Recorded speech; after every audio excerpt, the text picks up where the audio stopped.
रीवा में जैन आरिका श्री श्रुतमती माताजी एवं आरिका श्री उपशमती माताजी के समाधि मरण मामले में विश्व जैन संगठन ने कड़ी नाराजगी जताई है।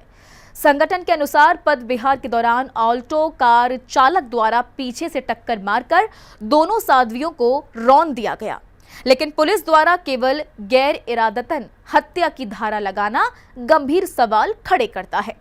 संगठन ने हत्या, साजिश, हत्या के प्रयास सहित अन्य गंभीर धाराओं में मामला दर्ज करने और आरोपी चालक का नार्को टेस्ट कराने की मांग की है।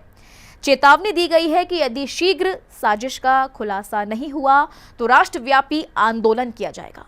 माननीय भारत के प्रधानमंत्री जी, गृह मंत्री जी, मध्य प्रदेश के गवर्नर साहब, मुख्यमंत्री जी, डीजीपी साहब, सभी को जय जिनेंद्र।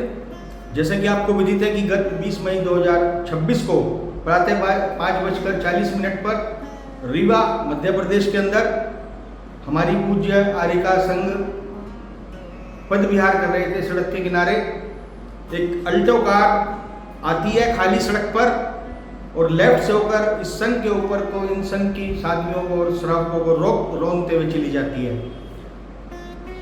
मेरे को आज ये FIR 10/2026 एक FIR मिली है, जिसके जो जांच अधिकारी हैं मिस्टर जनक नंदिनी पांडे।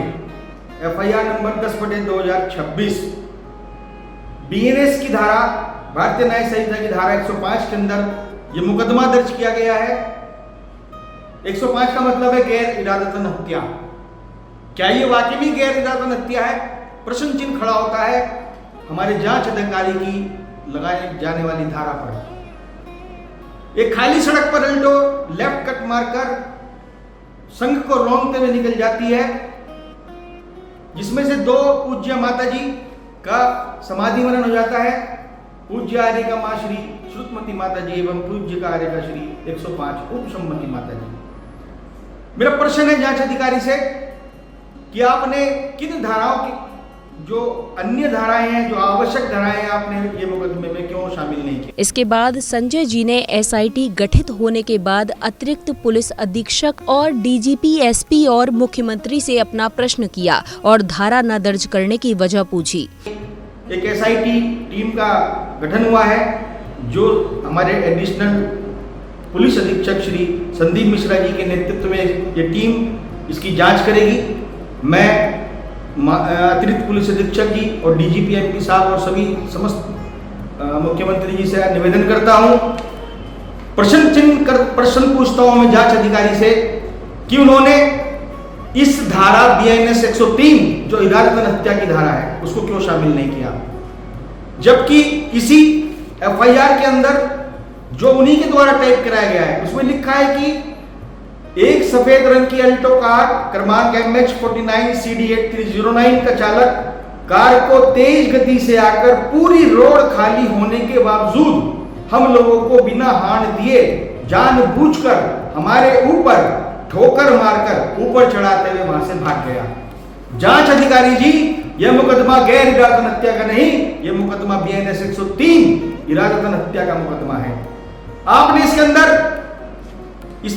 अंदर साजिश को क्यों शामिल नहीं किया? BNS की धारा 61 केवल आपने क्यों इसमें शामिल नहीं की? क्योंकि ये चालक कोई इरादतन हत्या का मुकदमा दर्ज होना चाहिए, क्योंकि एक साजिश है उसी समय पर उस अल्टो का आना, और ये बहुत आवश्यक है कि ये साजिश को खुलासा होना चाहिए। कौन लोग इसके पीछे हैं जिन्होंने हमारी जैन साथियों को और हमारे संघ के ऊपर इसका को रौंदा। और मेरी मांग है कि इस जो चालक पकड़ा गया है इसका नार्को टेस्ट कराया जाए ताकि पूरी साजिश का खुलासा हो। आगे संजय जैन जी ने कहा कि अभी भी इसमें कई धाराएं दर्ज नहीं की गई हैं, जो कि होनी चाहिए थी। ये एक साजिश है। इसी संघ में अन्य साथी और श्रावक घायल हुए, तो आपने BNS की धारा 109 इसमें शामिल क्यों नहीं की? आपने उनको रौंद कर आप भाग गए, तो जांच अधिकारी जी आपने BNS की 238 धारा आपने क्यों शामिल नहीं की? आपने क्योंकि जैसे कि मोटर वाहन अधिनियम की धारा 134 और 187 को मुकदमा आपने इस अंदर धारा क्यों शामिल नहीं किया? क्योंकि उन्होंने उस कार चालक ने रौंद कर भाग गया, घायलों को सहायता बिना दिए भागने का मतलब है मोटर वाहन अधिनियम की धारा 134 और 187 का मुकदमा दर्ज करना। तो ये बहुत ही गंभीर विषय है। निश्चित रूप से ये हमारी मांग विश्व जैन संगठन परिवार की ओर से, मैं विश्व जैन संगठन का राष्ट्रीय अध्यक्ष संजय जैन, समस्त मुख्यमंत्री जी और जितने भी डीजीपी साहब और पूरे जांच अधिकारी एसआईटी टीम सबसे विनती करता हूं, ये एफआईआर की जो धाराएं हैं उनको सुनिश्चित किया जाए, प्रॉपर किया जाए, क्योंकि वे जो जिनके समाधि मरण हुआ है वो सामान्य लोग नहीं थे, वो सामान्य माता जी नहीं थी, वो हमारे धर्म की साध्वियां थी और इसकी पुनरावृत्ति ना हो, इसके लिए इसका साजिश का खुलासा होना बहुत जरूरी है। विश्व जैन संगठन के राष्ट्रीय अध्यक्ष श्री संजय जैन जी ने रीवा में हुए सड़क दुर्घटना के दर्दनाक हादसे पर सरकार को चेताते हुए कहा कि यदि आरोपी का जल्द ही नार्को टेस्ट नहीं हुआ और कार्रवाई नहीं हुई तो राष्ट्रव्यापी आंदोलन किया जाएगा। मैं पुनः हाथ जोड़कर माननीय भारत के माननीय प्रधानमंत्री जी, गृह मंत्री जी, मध्य प्रदेश के मुख्यमंत्री जी, गृह मंत्री जी और डीजीपी साहब से हाथ जोड़कर विनती करता हूं, व्यक्तिगत रूप से आप इन जो हमारी इन साधुओं को समाधि मरण सड़क दुर्घटना के कारण हुआ है, ये पुनः ये दोबारा ना हो। और अगर आपने ये जो धाराएं हैं, इन धाराओं के अंदर मुकदमा दर्ज कर और जो हमारा ये चालक पकड़ा गया है, इसको नार्को टेस्ट कराकर अगर आपने शीघ्र कार्रवाई नहीं की तो मजबूर होकर, अभी तो ये चंद शहरों में आंदोलन हुआ था, पूरे देश के अंदर ये विरोध किया जाएगा, जिसकी पूर्ण जिम्मेदारी मुख्यमंत्री जी और आप पूरी पुलिस टीम की होगी। जय जिनेन्द्र, धन्यवाद। फिलहाल रीवा में हुई आरिका श्री श्रुतमती माता जी एवं आरिका श्री उपशममती माता जी के समाधि मरण को लेकर पूरे देश का जैन समाज आक्रोश और शोक में है। संत सुरक्षा को लेकर अब आवाजें तेज होती जा रही हैं और निष्पक्ष जांच की मांग लगातार उठ रही है। देखना होगा कि प्रशासन इस मामले में क्या बड़ा कदम उठाता है। जैन फोकस के लिए दिल्ली से ब्यूरो